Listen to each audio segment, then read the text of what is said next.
तब तक के लिए आज्ञा लेता हूं। नमस्ते।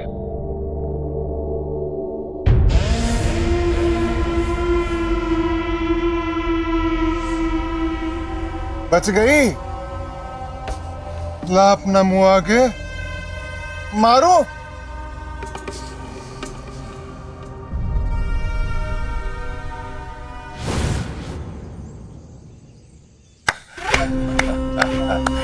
वाह आशिक मियां वाह, मजा आ गया कलावती को ऐसी बुरी हालत में देखकर।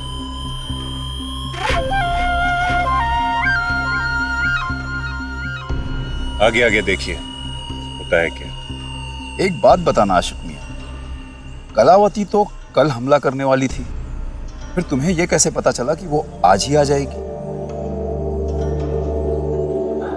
दरअसल मैं उसके रग रग से वाकिफ हूं गुरुजी।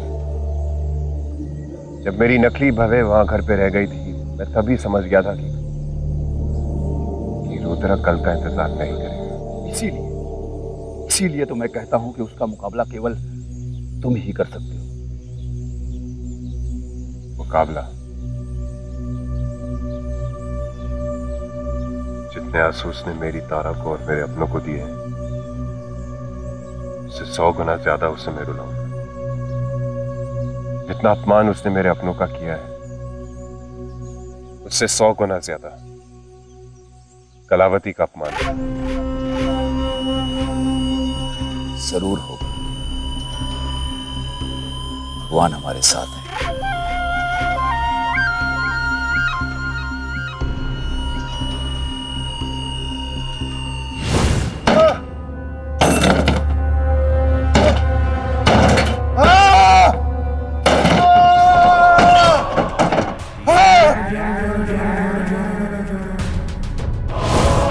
आज से पहले इतनी बेइज्जती कभी नहीं हुई कलावती की, कभी नहीं।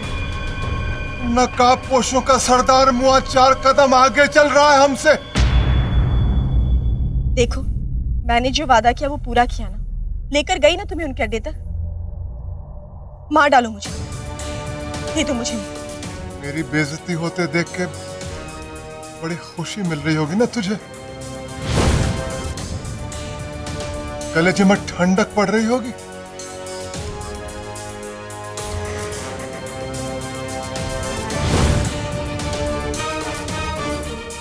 तू उन लोगों से मिली हुई तो नहीं है? झूठ नहीं बोलूं, पर मुझे बहुत मजा आया। पर तुम खुद ही सोचो, अगर मैं उन लोगों से मिली हुई होती तो वापस लौटकर क्यों आती? तुमसे मौत क्यों मांगती अपने लिए? भाग नहीं जाती? मुझे मार दो कलावती, क्योंकि उस सरदार ने कैमरे से सब कुछ देख लिया है। वो जान गया है कि मैं तुम्हें उसके अड्डे तक लेकर आई थी, और साथ ही मैंने उसका चेहरा भी देखा है। वो मुझे नहीं छोड़ेगा, मार देगा मुझे, इससे पहले कि वो मुझे मारे। तुम मुझे मारो। मौत तो तुझे मिलनी ही थी। उनका खेमा तू हमें दिखा चुकी है, और जायदाद पहले ही मेरे नाम कर चुकी। ठीक है, मैं तुझे गोली ही मार देती हूं।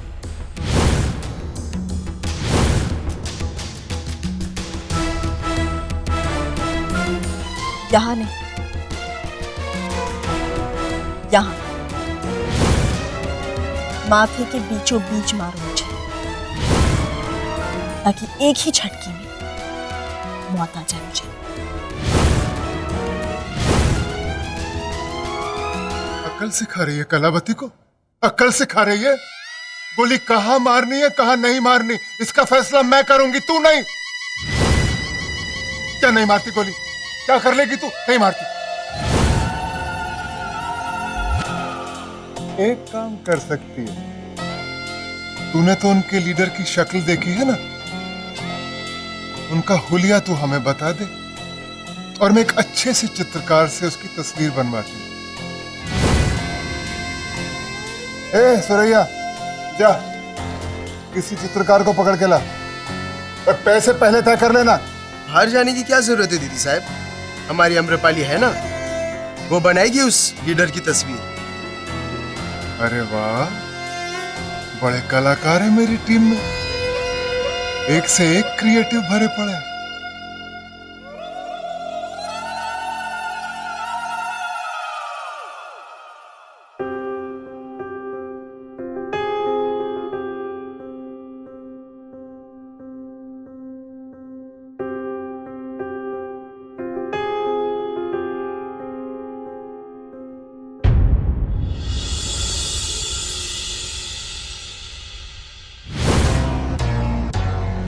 क्यों बुलाया मुझे यहाँ?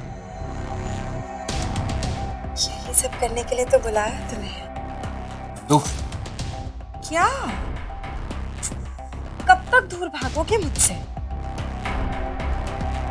क्योंकि अब बहुत जल्द मेरे होने वाले हो, हमेशा हमेशा के लिए। और फिर खुल्लम खुल्ला प्यार करेंगे हम दोनों। पैसों के लिए मैंने मीठी को तलाक दिया है, तो मैं नहीं अपनाया। इसलिए अब हद में रहना, वरना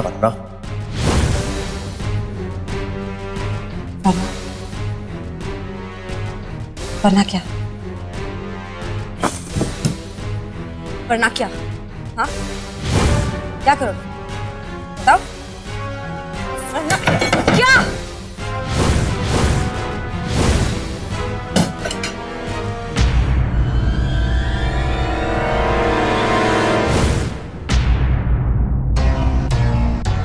अरे वो फोटो तो मीठी और तुम्हारा था। ओहो,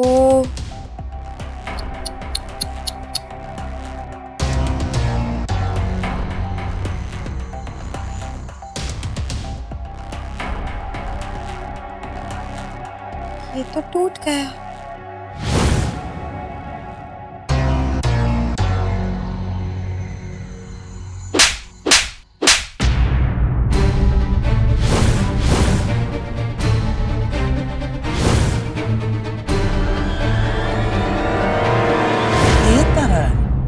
जरा तू अपनी आंखें मूंद कर उसकी शक्ल याद कर और मुझे बताना शुरू कर कि वो मुंह दिखता कैसा है।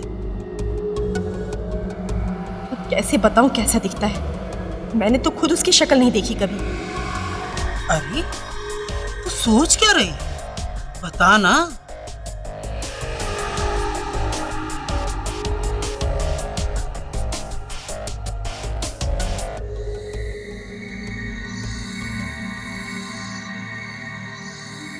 आंखें काले रंग की,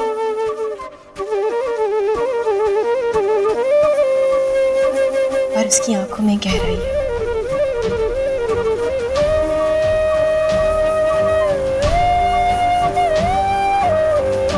और उसकी मुस्कुराहट एक झील।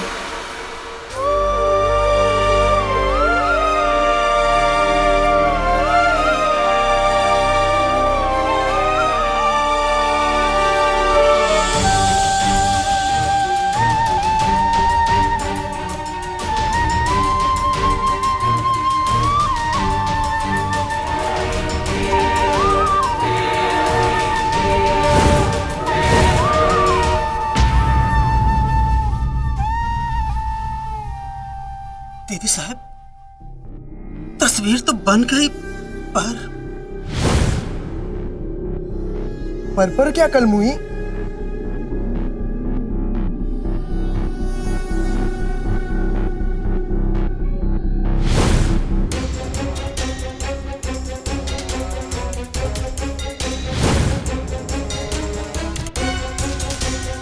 ऐसी कौन सी प्रेतात्मा आ गई भूतनी हो?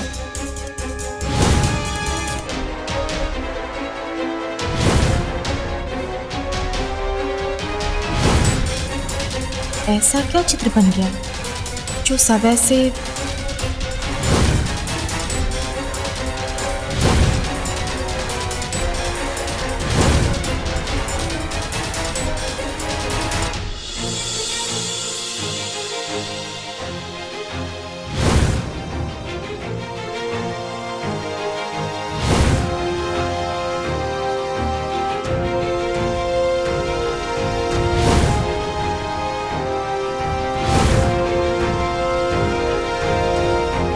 ए, खुद को चित्रकार बोलती है, वो जिंदा आदमी का हुलिया बता रही है, तूने मुर्दे का बना दिया।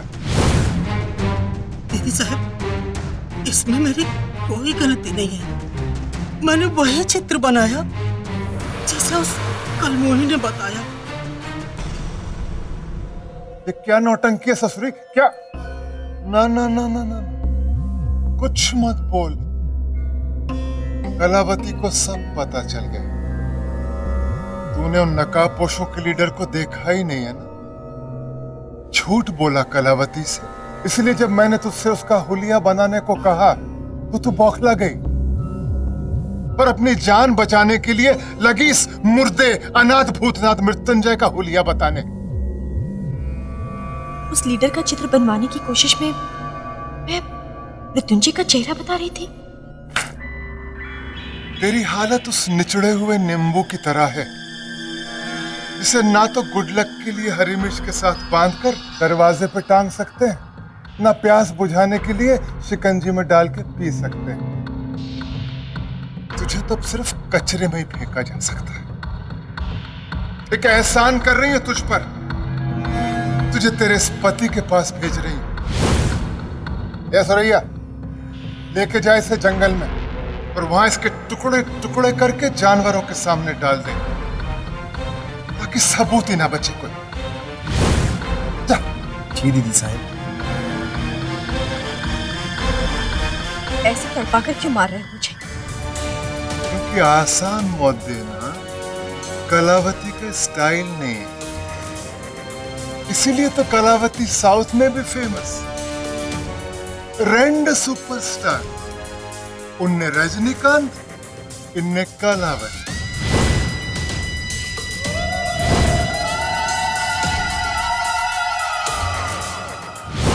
तुमने मुझ पे हाथ उठाया। मुझ पे हाथ उठाया तुमने?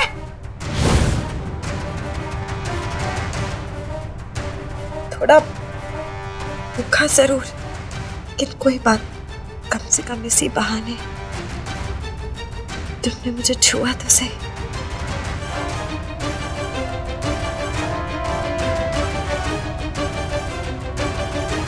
रुको। जिस काम के लिए बुलाया था वो तो सुनते जाओ। पैसे लेने के बावजूद जो तुम मेरी बात नहीं मान रहे बहुत गलत है। जयराज तुम्हारे तलाक बताना।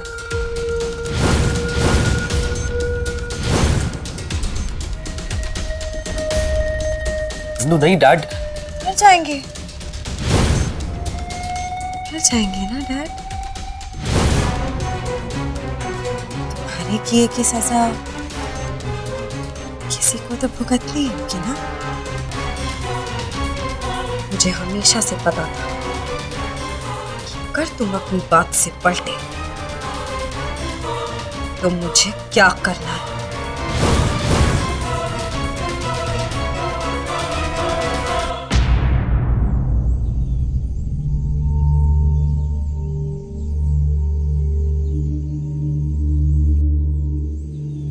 क्या सोच रहे हो? कलावती तारा से मेरा स्केच बनवाना चाहेगी। तो क्या हुआ? तारा ने तुम्हें कौन सा देखा है? वही तो मेरी परेशानी है। बेचारी तारा ने मुझे देखा ही कहा है। अब जब कलावती को पता चलेगा कि तारा ने मुझे देखा नहीं है, तो उसे तारा को जिंदा रखने में कोई फायदा नहीं नजर आएगा। मतलब ये कि अब हमारी अगली चाल चलने का समय आ गया है। वकील को रुद्र प्रताप के पास अब भेज देना चाहिए। बिल्कुल। और राघव कुछ खबर लेके आए? तारा कहाँ है अभी?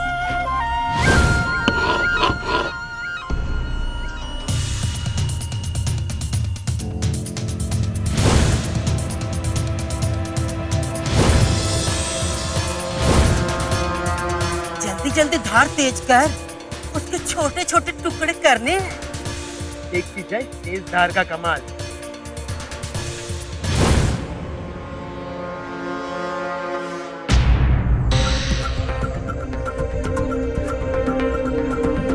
अरे रुक रुक, क्या हुआ? 1 मिनट। अरे तू कहाँ जा रही है कलमुही? ये ले, ये बरसाती पहन ले। पर अभी बारिश कहाँ हो रही है? तू पागल हो गई है? हाँ, उसके टुकड़े टुकड़े करेंगे तो खून के छींटे हमारे ऊपर नहीं उड़ेंगे हैं? और तू क्या चाहती है कि हमारे कपड़े खराब हो जाएं? बात तो तू ठीक कह रही है।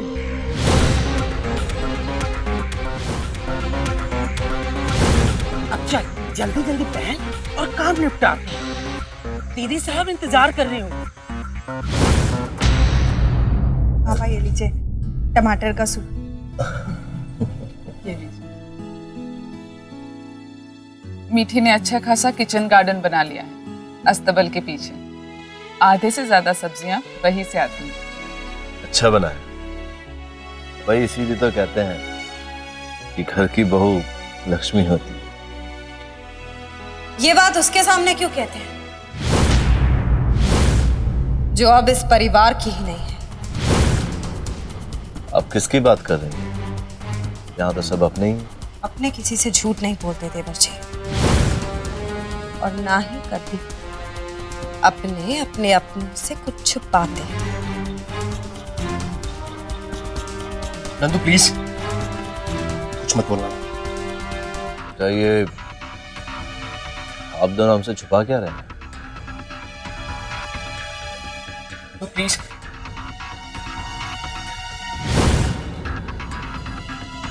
ये तो हम देख चुके हैं, ये डिवोर्स की फाइल है ना? एक बार फिर खोल के देख लीजिए ना देवर जी प्लीज।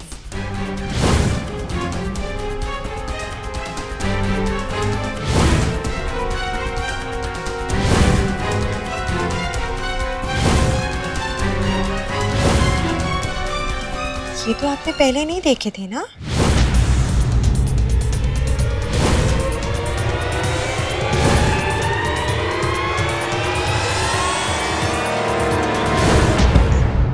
डैड, चलो जी। डैड, पापा डैड, जी, मीठी पानी। मीठी पानी।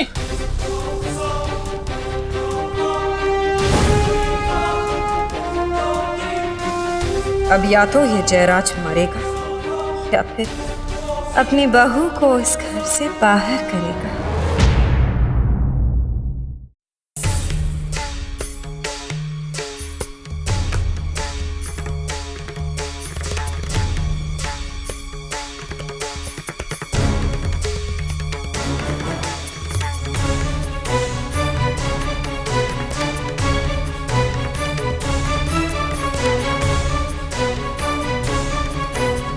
मेरे परम आदरणीय पूजनीय बाप, जिस कलावती को ना आपने कभी अपनाया ना किसी और को अपनाने दिया, वो आज इस पूरी हवेली को अपनाए बैठी है।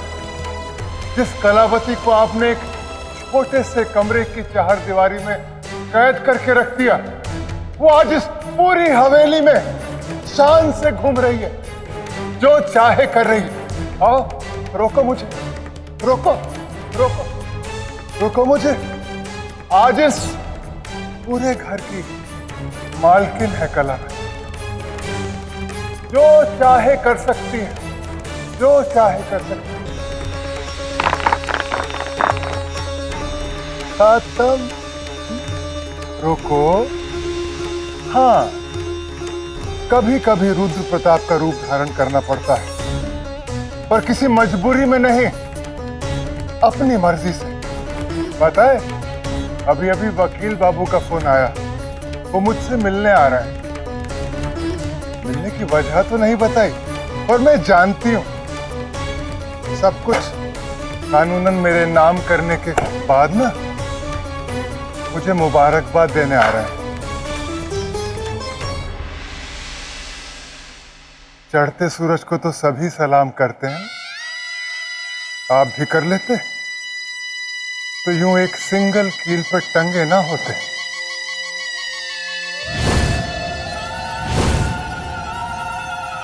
पप्पा। नमस्ते जी। अरे रे रे, नमस्ते वकील साहब। आइए आइए आइए, बैठिए। कैसे आना हुआ बताइए। अच्छा, वो तारा के दस्तखत वाले कागजात तो मिल गए होंगे ना आपको? अच्छा, हमारे दस्तखत चाहिए होंगे, अभी कर देते हैं। अरे बहादुर, कलम लाना हमारी। जी नहीं, मुझे आपके दस्तखत नहीं चाहिए। वैसे इस वक्त इन पेपर्स को देखने का कोई मतलब ही नहीं। ऐसा क्या हो गया वकील साहब? तारा को ये जायदाद मृत्युंजय के मरने पर मिली है। आपके पूज्य पिताजी की वसीयत में आखिर में एक क्लॉज है, और वो ये है कि तारा चाहे तो भी 6 महीने तक अपनी जायदाद किसी और के नाम नहीं।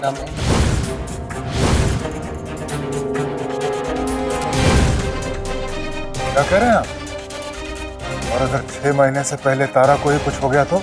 ऐसा तो आप सोचिए भी मत, क्योंकि अगर ऐसा कुछ हुआ तो गजब हो जाएगा। अगर 6 महीने से पहले तारा मर गई तो सारी जायदाद एक ट्रस्ट को चली जाएगी।